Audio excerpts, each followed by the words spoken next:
வணக்கம் மக்களே, welcome back to our my V three dream way Tamil channel. நான் உங்க தீபிகா. இன்னைக்கு நம்ம எதை பத்தின வீடியோ பார்க்க போறோம் அப்படின்னா, நிறைய யூடியூபர்ஸ் வந்துட்டு நம்ம மை வி த்ரீ பத்தி பேசிட்டு இருக்காங்க.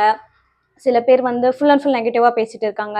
சில பேர் வந்துட்டு இப்போதான் கொஞ்சம் கொஞ்சமாக பாசிட்டிவாக பேச ஆரம்பிச்சிருக்காங்க. சில பேர் வந்துட்டு ரெண்டுத்துக்கும் இல்லாமல் நமக்கு எதுக்கு வம்புன்ற மாதிரி அதுவும் இல்லை இதுவும் இல்லை அப்படின்னு சொல்லிட்டு சும்மா நடுவில் பேசிட்டு இருக்காங்க. ஸோ இது எல்லாத்தையும் தாண்டி சில சேனல்ஸை பார்த்தா நம்ம உண்மையை தெரிஞ்சுக்கலாம். இந்த சேனல்ஸில் இந்த வீடியோவை போட்டாங்கன்னா இது கண்டிப்பாக உண்மையாக தான் இருக்கும் அப்படின்னு நினச்சி சில சேனல்ஸில் போயிட்டு நம்ம வீடியோ பார்க்குவோம். அந்த மாதிரியான யூடியூபர்ஸே மை வி த்ரீ பற்றின பொய்யான கருத்துக்களையும் பொய்யான விஷயத்தையும் ஸ்ப்ரெட் பண்ணிட்டு இருக்காங்க. அது எந்த அளவுக்கு தப்பு அப்படின்னா, ஒரு உண்மை நினைச்சு நம்ம அந்த சோஷியல் மீடியாவையோ இல்ல அவரோட பர்டிகுலர் சேனலை நம்ம பார்க்குவோம் இல்லைங்களா? அப்போ அது பொய்ன்னு தெரிய வரும்போது, இப்போ இதுக்கு முன்னாடி நம்ம அவங்க சேனல்ஸ்ல பார்த்த வீடியோஸ் எல்லாம் இதே மாதிரி பொய்யா தான் இருக்குமோ, சும்மா வியூஸ்க்காகவும் ஒரு சப்ஸ்கிரைபர் லைக் கமெண்ட்டுக்காக இந்த மாதிரிலாம் வீடியோ கூட இவங்க போடுவாங்களா? இவ்வளோ நாள் இவங்களோட வீடியோ பார்த்து நம்ம ஏமாந்துட்டுமே அப்படின்ற மாதிரி சில சேனல்ஸை பார்க்கும்போது உங்களுக்கும் தோணியிருக்கும், எனக்கும் அதிகமாக தோணியிருக்கு. ஸோ அந்த மாதிரி தோணுன ஒரு மெயினான யூடியூபரை பற்றி தான் நான் வந்து இன்னைக்கு பேச போகிறேன். அவர் யார் அப்படின்னா மிஸ்டர் மதன் கௌரி. எம்ஜி ஸ்குவாடுன்னு சொல்லிட்டு இருக்காரு இல்லைங்களா? ஸோ அவரு நம்ம மை வி த்ரீ பற்றின 3 வீடியோ போட்டிருக்காரு. ஸோ அவர் பேசுனதெல்லாம் உண்மைதானா? அவர் நம்ம மை வி த்ரீ பற்றி சரியாக தான் பேசியிருக்கிறாரா?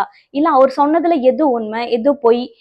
அவர் எதை வச்சு அப்படியெல்லாம் பேசினாரு அப்படின்றதுக்கு அதுக்கு நான் விளக்கம் கொடுக்குற மாதிரியும் தான் இந்த வீடியோவில் வந்து பேச போகிறேன்.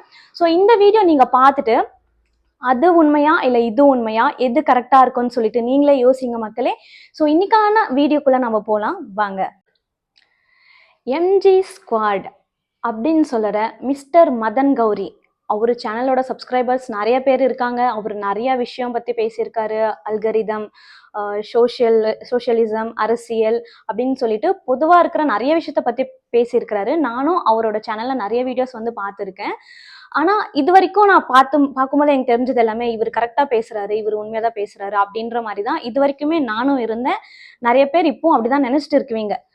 பட் மை வி த்ரீ பற்றி அவர் சில விஷயம் போட்டதுக்கு அப்புறம் அவர் சொல்றது எதுலையுமே உண்மை இல்லை அப்படின்ற மாதிரி எனக்கு தெரிஞ்சது. ஏன் அப்படின்னா, நான் அதுக்குள்ள இருந்ததுனால அங்க என்ன நடந்துச்சு எது உண்மை அப்படின்னு சொல்லிட்டு எனக்கு தெரிஞ்சதுனால உண்மையை ஒண்ணு கூட இல்லாம ஏன் இப்படி எல்லாத்தையுமே பொய்யாவே சொல்லிட்டு இருக்காங்க அப்படின்ற மாதிரி தான். ஏன்னா அது உண்மையா பொய்யான்னு சொல்லிட்டு வெளியே இருந்து பாக்குறவங்களை விட அந்த இடத்துல இருக்கிறவங்களுக்கு மட்டும்தான் தெரியும் அது உண்மையா பொய்யா அப்படின்னு சொல்லிட்டு.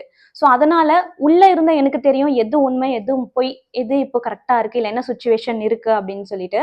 ஸோ வெளியே இருந்து பார்க்குற யாருமே வந்துட்டு எதுவுமே கரெக்டாகவே சொல்லலை. ஸோ நான் லாஸ்ட்டாக ஒரு வீடியோ போட்டிருந்தேன். டிஆர்பி, வியூஸ், மணி இதுக்காக மட்டும்தான் எல்லாருமே வந்து வீடியோஸ் போட்டுட்டு இருக்காங்க. யாருமே வந்து ஒரு உண்மையை போடுறது இல்லை அப்படின்னு சொல்லிட்டு. என்னன்னா ஒரு ஃபேமஸான செலிபிரிட்டி மாதிரி இருக்கிற ஒரு யூடியூபர், அவரோட வீடியோஸை நிறைய பேர் பார்க்குற சேனலை வச்சுட்டு இருக்கிற ஒரு யூடியூபர், அவரே உண்மையான ஒரு விஷயத்த மக்கள் கிட்ட கொண்டு போய் சேர்க்கலன்னா அப்போ வேற யாரு தான் உண்மையை வந்து கொண்டு போய் சேர்க்குவாங்க? ஸோ இது வந்துட்டு நான் அவருக்குமே ஒரு கொஷினா வைக்கிறேன். இன்னைக்கு நான் பேச போறது எல்லாமே முடிஞ்சா அவரு பார்த்தாருன்னா அவரு பேசுனது கரெக்டா இல்லையான்னு சொல்லிட்டு அவரும் யோசிக்கிட்டோம். அவரை ஃபாலோ பண்ற நிறைய பேர் நீங்களுமே யோசிங்க. அவரு சொல்றது வந்து கரெக்டா இல்லையா, எது கரெக்டா இருக்கும் எது உண்மை அப்படின்னு சொல்லிட்டு நீங்களும் நிறைய யோசிங்க. ஸோ அதுல வந்துட்டு அவரு பேசுனது எல்லாமே வந்துட்டு நிறைய நெகட்டிவ் தான் இருந்துச்சு. அதுல எனக்கு தெரிஞ்சு ஒண்ணு கூட அவரு பாசிட்டிவா வந்து பேசல. அப்படி பாசிட்டிவா பேசணுன்ற அவசியமும் இல்லை. அட்லீஸ்ட் என்ன உண்மை இருக்கோ அதையாவது பேசியிருந்திருக்கலாம்ல. அதுவுமே அவர் எந்த இடத்துலயுமே பேசவே இல்லை. அதுல நிறைய விஷயத்த வந்துட்டு மக்களை குழப்புற மாதிரியே பேசியிருக்காரு. மக்களுக்கு புரிஞ்ச விஷயம் கூட புரியாத மாதிரி பேசியிருக்காரு. இப்ப எக்ஸாம்பிள் ஒரு விஷயம் சொல்லணும்னா, இப்ப இங்கிலீஷ் தெரியாத ஒருத்தர்கிட்ட போயிட்டு நீங்க சும்மா ஒரு 2 லைன் இங்கிலீஷ்ல பேசுங்க, அவங்க வந்துட்டு அது அப்படியே உண்மை இவர் நல்லா இங்கிலீஷ் பேசுவாரா அப்படின்ற மாதிரி நினைச்சுக்குவாங்க. அதே மாதிரி ஒரு சிஸ்டமேட்டிக்காவோ ஒரு டெக்னிக்கலாவோ அதெல்லாம் தெரியாதவங்க கிட்ட போயிட்டு நீங்க ஒரு சிஸ்டமேட்டிக்கா டெக்னாலஜிக்கலா நீங்க பேசுனீங்கன்னா அதுதான் உண்மைன்னு சொல்லிட்டு அவங்க நினைக்குவாங்க. ஏன்னா அவங்களுக்கு அதை பத்தி தெரியாது. அதே மாதிரிதான் இவர் பேசின ஒரு விஷயமும் மக்களுக்கு அது அவர் பேசுனது எதுவுமே அந்த அளவுக்கு தெரிஞ்சிருக்காது இது வரைக்கும். ஸோ அவர் பேசவே என்ன நினைச்சிட்டாங்கன்னா அது அப்படிதான் இருக்குமோ அதுதான் உண்மையோ அப்படின்னு தோன்ற அளவுக்கு வந்துட்டு அவரோட வீடியோல பேசி வச்சிருக்காரு. இந்த ஒரு படத்துல வந்துட்டு விவேக் வந்து இங்கிலீஷ்ல பேசின உடனே இங்கிலீஷ் தெரியாத ஆக்டர் வந்துட்டு தூரம் இங்கிலீஷ் எல்லாம் பேசுது அப்படின்ற மாதிரி ஒரு டைலாக் சொல்லுவாங்க இல்லைங்களா? ஏன்னா அவங்களுக்கு தெரியாது அவர் பேசுறது இங்கிலீஷா இல்லையா, அவருக்கு தெரியுமா தெரியாதான்னு கூட அந்த அளவுக்கு இருக்கும். ஸோ இதுல இவர் சொன்ன விஷயம் கூட அதே மாதிரிதான். அந்த விஷயம் தெரியாம நிறைய பேர் அந்த வீடியோஸை பார்த்துருக்காங்க. அதனால அவர் சொல்ற மாதிரி தான் மைவித்ரி இப்படி இருக்குமோன்ற ஒரு மைண்ட் செட் வந்துட்டு இருக்கோம். ஆனா நீங்க ஃபர்ஸ்ட் தெரிஞ்சுக்கோங்க, அவர் சொன்ன மாதிரி மைவித்ரி கிடையவே கிடையாது. அவர் நிறைய விஷயம் சொல்லியிருக்கிறாரு.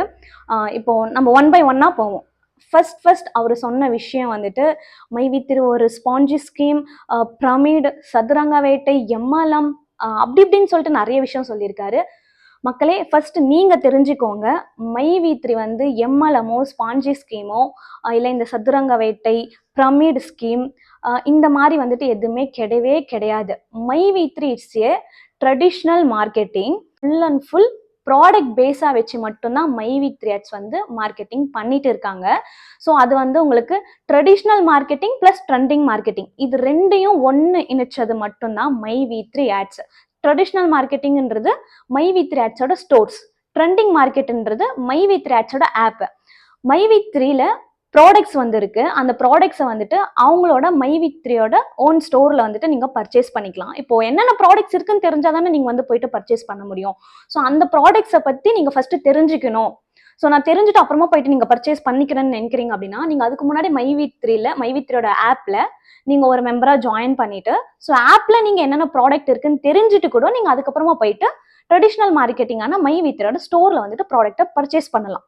ஸோ இது ரெண்டுத்தையும் சேர்த்த மாதிரி இருக்கிறது மட்டும்தான் மைவித்ரி ஆட்ஸ், வேற எதுவுமே கிடையாது. இதை ஃபர்ஸ்ட் நீங்க தெரிஞ்சுக்கோங்க. ஏன்னா நிறைய பேர் வெளியே இருந்து கேட்கவே மைவித்ரி ஆட்ஸ் மார்க்கெட்டிங் இந்த நேமை வச்சு மட்டுமே this is a marketing company, MLM company, அந்த ஒரு நேம்காக மட்டுமே இவ்வளவு விஷயத்தையும் சொல்லிட்டு இருக்காங்க. ஸோ இந்த ட்ரெடிஷ்னல் மார்க்கெட்டிங் பிளஸ் ட்ரெண்டிங் மார்க்கெட்டை வச்சு மைவித்ரி ஆட்ஸ் எப்படி போயிட்டு இருக்கு, எப்படி இன்கம் கொடுக்குறாங்கன்னு சொல்லிட்டு நான் அடுத்த வீடியோல ஃபுல் அண்ட் ஃபுல் கிளாரிஃபிகேஷனா ஒரு வீடியோ போடுறேன். ஸோ இப்போ இதுல அவர் பேசின விஷயம்லாம் சரியா? அவர் ஃபர்ஸ்ட் ஒரு வீடியோவில் மைவித்ரி ஆட்ஸோட நிறுவனர் எம்டி சார் அரெஸ்ட் ஆனதை பற்றியும் எஃப்ஐஆர் ஃபைல் பண்ணதை பற்றியுமே ஒரு வீடியோ போட்டிருந்தாரு. ஸோ செகண்ட் வீடியோஸில் அதை ஒரு விளக்குற விதமாக எதனால கேஸ் போட்டாங்க, இது என்ன மாதிரி கம்பெனின்னு சொல்லிட்டு ஒரு எக்ஸ்பிளனேஷன் கொடுக்குற விதமாக ஒரு வீடியோ போட்டிருந்தாரு. அதில் அவர் என்ன சொல்லியிருக்காரு அப்படின்னா, மைவித்ரி ஆட்ஸோட ஓனர் இவரே கிடையாது. ஸோ இவர் முன்னாடி இருக்கிற ஒரு ஆள் மட்டும்தான், இவருக்கு பின்னாடி வேற ஒருத்தர் இருக்காருன்னு சொல்லிட்டு. பட் அது அவர் எப்படி சொன்னாருன்னு தெரியல. அவரு கூட இருந்து பார்த்தாரா, இல்ல ஓனரே நான் இதுல ஓனர் இல்லப்பா, நான் இதுல பின்னாடி இருந்து செயல்படுறேன், எனக்கு முன்னாடி இருந்து நான் இருக்கிறேன், எனக்கு பின்னாடி வேற ஒருத்தர் இருக்காருன்னு சொல்லிட்டு இவர்கிட்ட சொன்னாரா என்னன்னு தெரியல. இவர் என்ன கான்ஃபிடென்ட்ல இவர் ஓனர் இல்ல, இவர் தான் ஓனரு, இல்ல இவர் இவர் முன்னாடி இருக்கிற ஆள் மட்டும்தான் அப்படின்னு சொல்லிட்டு எப்படி சொன்னாருன்னு எனக்கு தெரியல. அண்ட் இதுல அவர் நிறைய இடத்துல இந்த டெக்னிக்கலா பேசுறேன் அப்படின்ற மாதிரி இந்த ஸ்பாஞ்சி, பிரமிடு, இந்த சதுரங்க வேட்டை, மூவி, ஸ்கேமு, இதே மாதிரியான வேர்ட்ஸ் நிறைய இடத்துல ரிப்பீட்டடா சொல்லியிருக்காரு. ஸோ அந்த வீடியோவை பார்க்குற மக்களுக்கு என்ன தோணிடும் அப்படின்னா, அது மைண்ட்ல போயிட்டு சேவ் ஆயிடும். ஓ இது அப்போ ஸ்பாஞ்சி ஸ்கீம்னா இந்த மாதிரி இருக்குமோ, அப்போ இது உண்மையிலே பிரமிட் ஸ்கீம் தானோ, இல்லை இது உண்மையிலே சதுரங்க வேட்டை மூவில வர மாதிரி நம்மளை எப்படிதான் ஏமாத்துறாங்களோன்னு சொல்லிட்டு மைண்ட்ல போயிட்டு ரிஜிஸ்டர் ஆகுற அளவுக்கு அவர் அந்த வீடியோல பேசி வச்சிருக்காரு. ஸோ அடுத்த விஷயம் என்ன அப்படின்னா, ஸோ ஃபர்ஸ்ட் ஓனரை பத்தி சொல்லியிருக்காரு. நெக்ஸ்ட் அவர் திரும்ப திரும்ப சொன்ன விஷயம் நீங்க என்கிட்ட 5 ரூபாய் கொடுக்குறீங்க, நான் அதை உங்களுக்கு ரிப்பீட்டடா தரேன். அப்படிலாம் நீங்க என்கிட்ட 100 ரூபாய் கொடுக்குறீங்க, நான் அதே 100 ரூபாய் உங்களுக்கு 5 ரூபாவா திரும்ப தரேன். உங்களுக்கு இன்னும் அதிகமா வேணும்னா நீங்க என்கிட்ட இன்னும் 100 ரூபாய் கொடுக்கணும், அதை நான் அதிகமா தருவேன். இன்னும் உங்களுக்கு அதிகமா வேணும்னா நீங்க ஒரு 4 பேரை கொடுக்க வைக்கணும், அப்போ நான் அதை இன்னும் உங்களுக்கு பிரிச்சு 5 ரூபாவா தரேன் அப்படின்னு சொல்லிட்டு மைவித்ரியோட கான்செப்ட் என்னன்னே தெரியாம அவரு வேற ஏதோ கான்செப்ட் எல்லாம் வச்சு இதோட கனெக்ட் பண்ணி பேசியிருக்கிறாரு. ஒரு கான்செப்டை பத்தி தெரியாம அது எப்படி அவங்க பேசலாம்? அவர் மைவித்ரில அஸ் எ மெம்பரா இருக்கிறாரா, இல்ல மைவித்ரி என்னென்ன பிளான் இருக்குன்னு சொல்லிட்டு ஃபுல்லா டீட்டெயிலா கேட்டிருக்காரா? இது எதுவுமே கிடையாது. அவர் வெறும் ஒரு நியூஸ் சேனல்ல சொன்ன விஷயத்தையும் இன்னொரு யூடியூபர் சொன்ன விஷயத்தையும் அங்கங்க கொஞ்சம் கொஞ்சமா இந்த சில்லற மாதிரி போட்டு வச்சிருக்குவாங்க இல்லைங்களா, அதெல்லாமே சேகரிச்சு தான் இவர் ஒரு வீடியோவா இது இப்படிதான் கான்செப்ட் அப்படின்னு சொல்லி பேசி வச்சிருக்காரு. அவர் என்ன இதுல பேசினாருன்னு எனக்கும் தெரியல. ஸோ அஸ் ஒரு மெம்பரா எனக்கு தெரியும் என்னென்ன கான்செப்ட் இருக்கு, மைவித்ரில எதை வச்சு இன்கம் தராங்க, என்ன மாதிரியான பிளான்ஸ் எல்லாம் இருக்கு, ஸோ என்னென்ன இன்கம் இருக்கு, ஸோ யார் எதுல சேர்ந்தா எப்படி இன்கம் எடுக்கலாம், சேர்த்து விட்டா இன்கமா இல்ல சேர்க்காமலே இன்கம் எடுக்க முடியுமான்னு சொல்லிட்டு எனக்கு தெரியும். ஏன்னா நான் வாங்கிட்டு இருக்கேன். ஸோ வாங்கிட்டு இருக்கிறவங்க கிட்ட கேட்டு பாருங்க, உங்களுக்கு நல்லாவே தெரியும் என்ன மாதிரியான இன்கம் இருக்கு, எப்படி எடுத்துட்டு இருக்காங்கன்னு சொல்லிட்டு. ஸோ ஒருத்தரை கூட சேர்க்காமையே மைவித்ரி ஆட்ஸ்ல இன்கம் எடுக்க முடியும். இன்னைக்கும் எடுத்துட்டு தான் இருக்காங்க. வேணும்னா பாருங்க, நாங்க அடுத்தடுத்த வீடியோல வந்துட்டு மை வித்ல இது வரைக்கும் ஒருத்தர் கூட சேர்க்காத ஒரு நபர் இன்கம் எடுத்துட்டு இருக்கிற வீடியோ வந்து நான் உங்களுக்கு கூட ஷேர் பண்றேன். அது வந்துட்டு சும்மா ஒரு ஸ்கிரீன்ஷாட்டோ போட்டோவோ வச்சு இல்ல, டைரக்டா அவங்க கிட்ட பேசி அவங்க ஒருத்தர் கூட சேர்க்காம அவங்க இன்னைக்கு வரைக்கும் இன்கம் ஆன் பண்ணிட்டு தான் இருக்காங்க அப்படின்ற வீடியோ வந்து நான் உங்ககிட்ட ஷேர் பண்றேன். நீங்க அதை பார்த்து தெரிஞ்சுக்கோங்க, மை வித்ல ஒருத்தரால எப்பவுமே இன்கம் எடுக்க முடியும் அப்படின்னு சொல்லிட்டு. ஸோ இதுக்கடுத்து அவர் என்ன சொல்லியிருக்காருன்னா, நிறைய விஷயத்தோட கம்பேர் பண்ணி சொல்லியிருந்தாரு. ஒரு கோல்டுல நீங்க இன்வெஸ்ட் பண்ணா உங்களுக்கு கிடைக்கும், ஒரு லேண்ட்ல நீங்க இன்வெஸ்ட் பண்ணா கிடைக்கும், இல்ல எஃப்டில போட்டா உங்களுக்கு ரிட்டர்ன் வரும். ஏன்னா இந்த அமௌண்ட் எடுத்துட்டு போயிட்டு அவங்க வேற இடத்துல போடுறாங்க, அது மூலியமா உங்களுக்கு இந்த மாதிரி எல்லாம் இன்கம் தராங்க அப்படின்னு சொல்லிட்டு. ஸோ மைவித்தரோட கான்செப்ட் என்னன்னு தெரிஞ்சுட்டு தான் அவர் பேசுறாரான்னு சொல்லிட்டு நான் அவரை கொஷின் பண்றேன். முடிஞ்சா இந்த கொஷினுக்கு எல்லாமே வந்துட்டு அவர் ஆன்சர் வீடியோ போட்டுட்டோம். ஸோ அப்போ நான் சொல்றேன், அப்போ நான் ஒத்துக்கிறேன், ஓகே அவர் சொல்றதெல்லாம் உண்மைதான் அப்படின்னு சொல்லிட்டு. அப்படி இல்லைன்னா நீங்களே வந்து ஒரு கொஷின் பண்ணுங்க, இல்ல அவருக்கே கூட போயிட்டு அந்த வீடியோல வந்துட்டு கொஷின் பண்ணுங்க, இதுக்கெல்லாம் உங்ககிட்ட ப்ரூஃப் இருக்கா, நீங்க இதை வச்சு பேசுறீங்க அப்படின்னு சொல்லிட்டு. ஸோ நானும் கேட்டிருக்கேன், அவர் இது வரைக்கும் ப்ரூஃப் வச்சுட்டு எந்த ஒரு விஷயத்தையுமே பேசல. ஆக்சுவலி மை வித்ல எல்லாமே ப்ராடக்ட் பேஸ் தான். எல்லாருமே பேசுற ஒரே ப்ராடக்ட்னா அது வந்துட்டு ஆயுர்வேதிக் கேப்சூல மட்டும்தான் பேசிட்டு இருக்காங்க. அது கூடவே வந்துட்டு 1,21,000 பிளான் 1,00,000 இன்வெஸ்ட் பண்ணிட்டு இருக்காங்க, உங்களுக்கு கீழே அதே பிளான்ல சேர்த்துட்டு இருக்காங்க அப்படின்னு சொல்லிட்டு இந்த 2 விஷயத்த பத்தி மட்டும்தான் பெருசா பேசிட்டு இருக்காங்க. ஸோ இப்போ ப்ரெசென்ட் நம்ம மை வித்ல 87 ப்ராடக்ட்ஸ் வந்துட்டு ப்ரெசென்ட் லைவ்ல இருக்கு. நீங்க எந்த ஸ்டோர் போனாலுமே நீங்க கேட்டு வாங்கிக்கலாம். அதுல வந்துட்டு உங்களுக்கு மொத்தம் 6 விதமான டைட்டில் வந்துட்டு ப்ராடக்ட்ஸ் இருக்கு. Health care, personal care, home care, kitchen care, women's care, men's care அப்படின்னு சொல்லிட்டு இந்த 6 விதமான டைட்டில் வந்துட்டு உங்களுக்கு 87 ப்ராடக்ட்ஸ் வந்துட்டு இருக்கு. இது எல்லாமே உங்களுக்கு ஸ்டோர்ல அவைலபிளா இருக்கு. இதோட மெயின் இன்கம் சோர்ஸ் ஆனது ரீபர்ச்சேசிங் இன்கம். ப்ராடக்டை பேஸ் பண்ணி தான் மைவித்ரி இன்கம் கொடுத்துட்டு இருக்கு. ப்ராடக்ட் பேஸ் மேலதான் இப்போ போயிட்டு இருக்கு.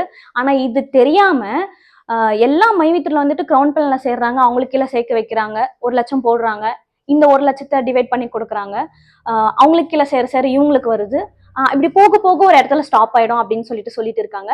ஸோ பாருங்க, இது ஆக்சுவலி ப்ராடக்ட் பேஸ் கம்பெனி. இதை ஃபர்ஸ்ட் நீங்க தெளிவா புரிஞ்சுக்கோங்க. நீங்க புரிஞ்சுக்கிட்டாதான் எது உண்மை எது சரின்னு சொல்லி, எது உண்மை எது பொய்ன்னு சொல்லிட்டு உங்களுக்கு தெளிவா புரியும். இது வந்து full and full product based. Products வாங்கினா என்ன மாதிரியான இன்கம், ப்ராடக்ட்ஸை வச்சு மைவித்ரி எப்படி இன்கம் தருது அப்படின்னு சொல்லிட்டு நான் உங்களுக்கு ஒரு ப்ராடக்டை வச்சோ இல்லை எல்லா ப்ராடக்டை வச்சுமே ஒரு விளக்கம் வந்து கொடுக்குறேன். அப்போதான் அந்த ப்ராடக்ட் மூலியமா ஒரு சாமானிய மனுஷன் மைவித்ல எப்படி லட்சக்கணக்கில் கோடிக்கணக்கில் ஏர்ன் பண்ண முடியும் அப்படின்னு சொல்லிட்டு உங்களுக்கும் தெரியும். இன்னொன்னு உங்ககிட்ட சொல்றேன் பாருங்க, மைவித்ரோட கான்செப்ட் வந்துட்டு பணக்காரனை ஆக்குவது இல்லை, ஒரு ஏழையும் பணக்காரன் ஆக முடியும் அப்படின்ற ஒரு கான்செப்ட் தான் மைவித்ல இருக்கு. இதுதான் உண்மையிலேயே ஒரு உண்மையான கான்செப்ட். இந்த கான்செப்ட்ல தெரிஞ்ச ஒருத்தர் தெரியாத ஒருத்தர் யார் வந்தாலுமே டிராவல் பண்ணி புரிஞ்சுட்டு இதை பண்ண ஆரம்பிச்சிட்டாங்கன்னா அவங்களோட இன்கம் வேற லெவல்ல இருக்கும். இத்தனைக்கும் இந்த அமௌண்ட் அவங்க எந்த ஒரு பேக்கேஜும் பர்ச்சேஸ் பண்ணாம ஓஎம்ல இருக்கிற ஒரு நபராலேயே மாசம் வந்துட்டு லட்சக்கணக்கில் கோடிக்கணக்கில் எடுக்க முடியும். எப்படி எடுக்க முடியும்ன்றத நான் உங்களுக்கு ஒரு வீடியோல போடுறேன். அந்த வீடியோ ஃபர்ஸ்ட் முழுசா பாருங்க, அப்பதான் தெரியும். மைவித்ரி கான்செப்ட் இஸ் ஜென்யூன் கான்செப்ட். மைவித்ரில கண்டிப்பா இன்கம் கொடுக்க முடியும், மக்களால் இன்கமும் எடுக்க முடியும். யாரா இருந்தாலுமே மைவித்ரில ஒருத்தர் சேர்ந்தாங்கன்னா மோசம் போகாம கண்டிப்பா அதுல வந்துட்டு வின் பண்ணுவாங்க, அந்த கான்செப்ட் மூலியமா ஜெயிக்குவாங்க அப்படின்னு சொல்லிட்டு உங்களுக்கு அது புரிய வரும். ஸோ இது ஃபர்ஸ்ட் கான்செப்ட் தெரியாம நீங்க எது கூடயும் கம்பேர் பண்ணாதீங்க மிஸ்டர் மதன் கௌரி சார். இதை வந்துட்டு நான் உங்களுக்கு தெளிவா சொல்லிக்கிறேன். அட்லீஸ்ட் ஃபர்ஸ்ட் நீங்க மைவித்ரி என்னன்னு சொல்லிட்டு அது தெரிஞ்சுட்டு பேசுங்க. தெரியாம நீங்க அந்த அது இது அப்படின்னு சொல்லிட்டு எது கூடயோ கம்பேர் பண்ணி பேசுறீங்க. ஸோ ஃபர்ஸ்ட் தெரிஞ்சுட்டு பேசுங்க. ஏன் அப்படின்னா ஒரு நார்மலா ஒரு பர்சன் வந்து சொல்றதுக்கும் அதிகமான ஃபாலோவர்ஸ் ஒரு நல்ல ஃபேமஸான ஒரு பர்சன் வந்து ஒரு விஷயத்த சொல்றதுக்கும் டிஃப்ரெண்ட் இருக்குதா இல்லையா? இப்போ ரோட்ல போற ஒருத்தர் உண்மையாவே ஒரு விஷயத்த சொன்னா கூட நம்ப மாட்டாங்க. அதுவே ஒரு ஃபேமஸா ஒரு நல்ல எல்லாருக்கும் தெரிஞ்ச ஒரு முகம் வந்துட்டு அவங்க சொல்றது உண்மையா இல்லையோ, ஆனா அவங்க சொன்னா அந்த விஷயம் நிறைய பேருக்கு போய் ரீச் ஆயிடும். பிளஸ் அதுதான் உண்மைன்னு சொல்லிட்டு நிறைய பேர் நம்ப ஆரம்பிச்சிடுவாங்க. ஸோ அந்த மாதிரியான ஒரு இடத்துல இருக்கிற நீங்க உண்மையான விஷயத்த நீங்களே மக்கள் கிட்ட சொல்லாம வெறும் பொய்யான விஷயத்தையே சொல்லிட்டு இருந்தீங்கன்னா என்னவா இருக்கும்? அதுவும் நீங்க ஒரு விஷயம் மென்ஷன் பண்ணிருக்கீங்க, நம்பிக்கை துரோகம் மைவித்ரி செஞ்சுட்டு இருக்கு, மைவித்ரி ஆட்ஸ்ல வந்துட்டு ஜாயின் பண்றவங்களுக்கு நம்பிக்கை துரோகம் நடக்குது அப்படின்னு சொல்லிட்டு. உங்களுக்கு ஒரு விஷயம் சொல்றேன், இந்த வார்த்தை வந்துட்டு நான் வந்துட்டு வன்மையா கண்டிக்கிறேன். ஏன் அப்படின்னா நீங்க எதை வச்சு நம்பிக்கை துரோகம் மைவித்திரி செய்துன்னு சொல்லிட்டு சொன்னீங்கன்னு சொல்லிட்டு எனக்கு தெரியல. ஆனா இந்த வார்த்தை வந்து நீங்க கண்டிப்பா சொல்லி இருக்க கூடாது. நம்பிக்கை துரோகம் மைவித்திரி ஆட் செய்யலங்க, நீங்க தான் செஞ்சுட்டு இருக்கீங்க. ஏன் அப்படின்னா உங்க சேனலை பாக்குற, உங்க வீடியோஸை பாக்குற உங்க சப்ஸ்கிரைபரா இருக்கட்டும், உங்க வீடியோஸை பார்க்குற வியூவர்ஸா இருக்கட்டும், எல்லாருமே வந்துட்டு நீங்க ஒரு விஷயம் சொன்னீங்கன்னா அது நீங்க நல்லா தெளிவா தெரிஞ்சுட்டு நிறைய ஒரு டாக்குமெண்ட் மாதிரி எடுத்து ரெடி பண்ணிட்டு அதுல இருக்கிற உண்மையை மட்டும்தான் நீங்க போடுவீங்கன்னு சொல்லிட்டு தான் உங்க சேனல்ஸ்க்கு அவ்வளவு சப்ஸ்கிரைபரும் அவ்வளவு வியூஸும் போறது. இதுவே நீங்க சொல்ற விஷயம் வந்துட்டு பொய்ன்னு தெரிஞ்சா உங்க சேனலை ஒருத்தரும் பார்க்க மாட்டாங்க, எல்லாம் அன்சப்ஸ்கிரைப் பண்ணிட்டு போயிடுவாங்க. அதுக்கப்புறம் என்னன்னு சொல்லிட்டு நான் சொல்ல விரும்பல. நானுமே நிறைய வீடியோஸ் பார்க்கும்போது இது உண்மைன்னு நினைச்சுதான் பார்த்து இருந்திருக்கேன். ஸோ ஒரு உண்மையை வந்துட்டு உங்களோட சப்ஸ்கிரைபருக்கும் உங்க வீடியோ பார்க்குற வியூவர்ஸ்க்கும் நீங்க கொண்டு போய் சேர்க்காம நீங்க முழுக்க முழுக்க முழுக்க முழுக்க பொய்யான கருத்துக்களை மட்டுமே சொல்லிட்டு இருக்கீங்க. இன்னும் ஒண்ணு என்னன்னா, இந்த கருத்து எதுவுமே உங்களோடதே கிடையாது. உங்களோட இப்ப நம்மளோட சொந்த கருத்துனா நாம நேரடியா அந்த இடத்துல இருந்தோ கண்ணால பார்த்தோ இல்ல நாம அதை தீவிர விசாரிச்சுட்டு சொல்ற கருத்து மட்டும்தான் நம்மளோட கருத்தா இருக்குமே தவிர, நீங்க சொல்ற எல்லாமே வந்துட்டு எப்படி சொல்றீங்கன்னா அவங்க சொன்னாங்க இவங்க சொன்னாங்க இவங்க சொன்னாங்க இவங்க சொன்னாங்கன்னு சொல்லிட்டு இருக்கீங்க. அப்போ அவங்க சொல்றது அவங்களே சொல்லிட்டு போட்டுமே நீங்க எதுக்கு அதை சொல்றீங்க? இப்போ ஆல்ரெடி அவங்க சொல்லிட்டு இருக்காங்க அது அப்படிதான் சொல்லிட்டு, அது சரியா தப்பான்னு வேணா உங்க சேனல்ல சொல்லாமே தவிர அவங்க சொன்னதே திரும்ப நீங்க எதுக்கு சார் சொல்லணும்? அதுக்கு எதுக்கு சார் உங்க சேனல் நீங்க வீடியோ போடுறீங்க? அவங்க அந்த வீடியோவே பார்த்து தெரிஞ்சுக்கிட்டுமே அவங்க என்ன சொல்லியிருக்காங்கன்னு சொல்லிட்டு போடுற விஷயத்த உண்மையா போடுங்க. நீங்க தான் உங்க சப்ஸ்கிரைபருக்கும் உங்க வியூவர்ஸ்க்கும் வந்துட்டு துரோகம் பண்ணிட்டு இருக்கீங்க, உண்மையை கொண்டு போய் சேர்க்காம. இது வந்துட்டு நான் அடிச்சு சொல்லுவேன். பாக்குற மக்களாகிய நீங்களும் அதை நல்லா தெளிவா அந்த வீடியோவை வந்து பாருங்க. அவர் சொல்ற நிறைய விஷயத்த வந்துட்டு அனலைஸ் பண்ணுங்க. இந்த வீடியோவும் பாருங்க, அந்த வீடியோவும் பாருங்க. ஸோ எந்த விஷயம் கரெக்டா இருக்குன்னு சொல்லிட்டு அஸ் ஏ ஒரு தனிப்பட்ட நபரா எது உண்மைன்னு சொல்லிட்டு நீங்க தனியா அதை பத்தி ஆராய்ச்சி பண்ணி பாருங்க. அப்பதான் உங்களுக்கு உண்மை தெரிய வரும்.